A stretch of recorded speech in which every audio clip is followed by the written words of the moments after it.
José Enrique Rodó considera que la juventud es el motor fundamental para los cambios en Latinoamérica. Tomemos entonces este concepto de juventud desde dos vertientes simbólicas. Una vertiente biográfica, que es la del propio autor, que ahora la voy a explicar, y la otra es una vertiente política y geográfica. ¿Qué quiero decir con esto? Cuando hablamos de juventud, debemos recordar entonces que la mayoría de los países latinoamericanos recién estaban saliendo al mundo como países independientes. Más allá de que tengamos el ejemplo de Haití y Paraguay, que fueron los primeros países en independizarse en 1804 y 1811 respectivamente, como el caso de Cuba, que fue uno de los últimos, ¿no? Que para 1898-1900 recién estaba adquiriendo su independencia. Más allá de las diferencias temporales dentro del mismo siglo, teniendo en cuenta lo que es la historia de la humanidad y la historia mundial, bueno, países como Uruguay, como Argentina, como Chile, Perú, Bolivia, Nicaragua, etcétera, recién salían al mundo, recién estaban en pañales. Y bueno, había todo un temor al respecto por ver de qué manera estas nuevas sociedades, ¿no? Estas nuevas sociedades criollas, podían posicionarse y tratar de codearse codo a codo con Europa y con Estados Unidos.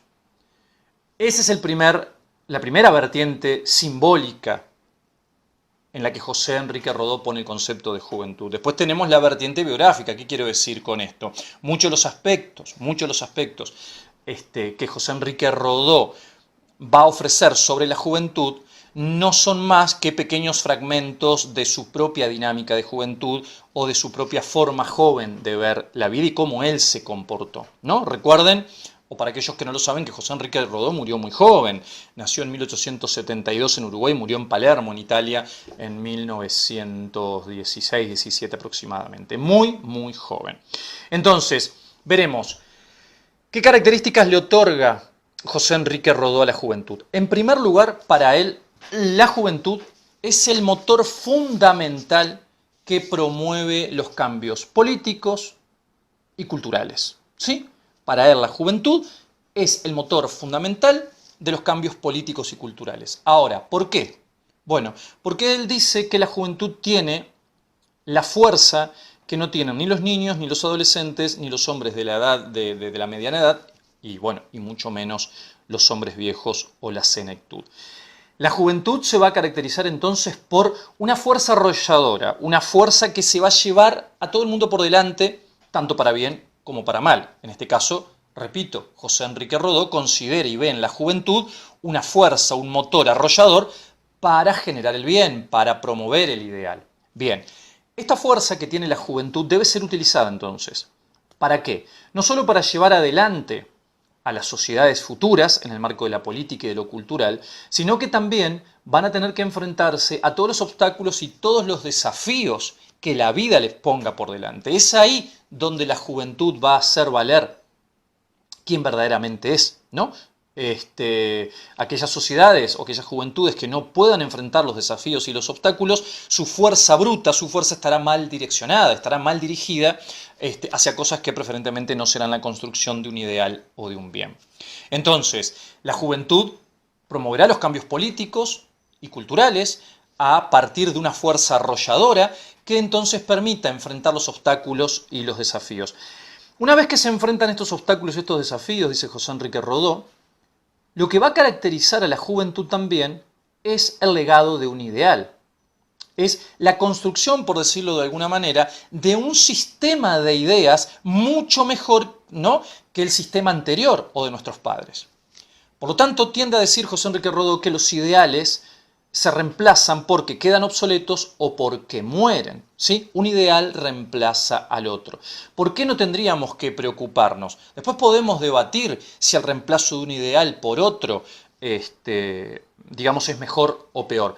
Pero lo interesante, plantea el autor, es que siempre se produzca la renovación de un ideal. ¿Por qué? Porque al producirse la renovación de un ideal, entonces lo que yo afirmo es la existencia siempre de una juventud propulsora, con mucha fuerza arrolladora, ¿no es cierto?, que promoverá cambios políticos y culturales para bien, siempre y cuando, dice José Enrique Rodó, que mantenga cierta tablatura de valores. Ojo con esto, porque nosotros podemos cambiar los paradigmas anteriores y no necesariamente dentro de un marco idealista positivo, ¿no? Esto tiene que quedar bien en claro, no es necesario explicarlo.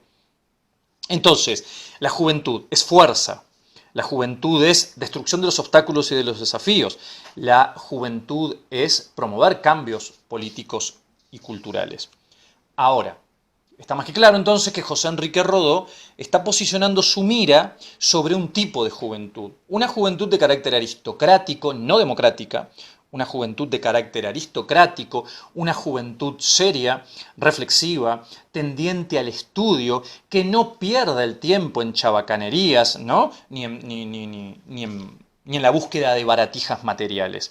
Por eso yo recién decía que este concepto de juventud es simbólico y es biográfico en relación a José Enrique Rodó. ¿Por qué? Porque José Enrique Rodó fue un joven de esa estirpe, un joven que redujo el contacto y las dinámicas sociales al mínimo, porque él comprendía, tomando en cuenta el concepto de Franklin, ¿no? De que el tiempo es oro, de que para él el tiempo perdido era tiempo que se perdía en no estudiar. Y el mundo tenía tantas cosas para aprender, ¿no? Había tanto para leer y para reflexionar que redujo, repito, sus dinámicas sociales al mínimo e incluso seleccionó el tiempo que pasaba con sus amigos y la cantidad de amigos también.